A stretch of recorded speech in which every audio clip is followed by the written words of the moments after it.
I've demonstrated some of the features of Power Automate, and you've seen how quickly and easily you can create workflows to automate simple processes. What do we do with Power BI? Power BI is the business analytics service in the Microsoft Power Platform.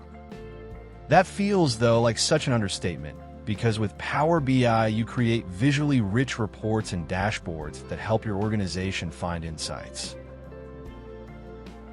Contained in the data that you're already collecting, there are two broad classifications of Power BI users. Designers design and build reports and dashboards. Power BI consumers then use these reports and dashboards for data exploration and decision-making.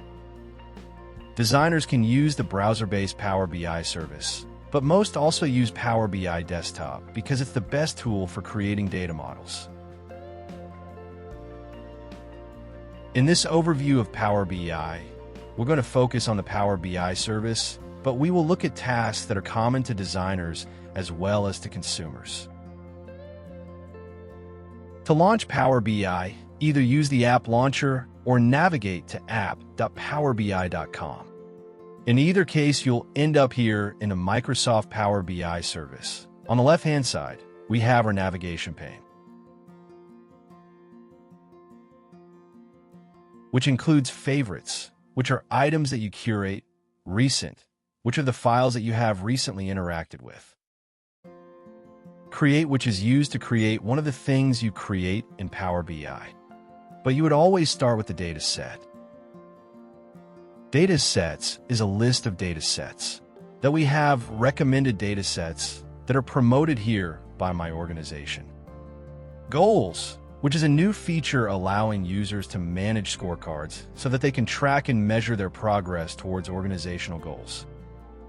Apps, which are applications that I have imported into Power BI or created for Power BI.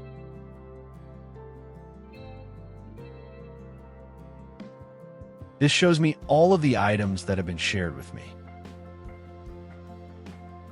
Then we have Learn, which, as with all of the Power Platform entities, gives you great learning resources, but also allows you to join the community for this application, the Power BI community. If you work in any of the Power Platform apps, it's beneficial to join the communities.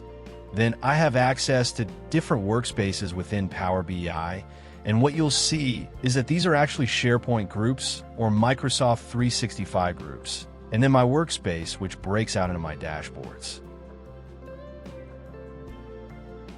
followed by my reports, followed by my data sets with Power BI. However, you'll always want to start with data, as we'll see in our next movie.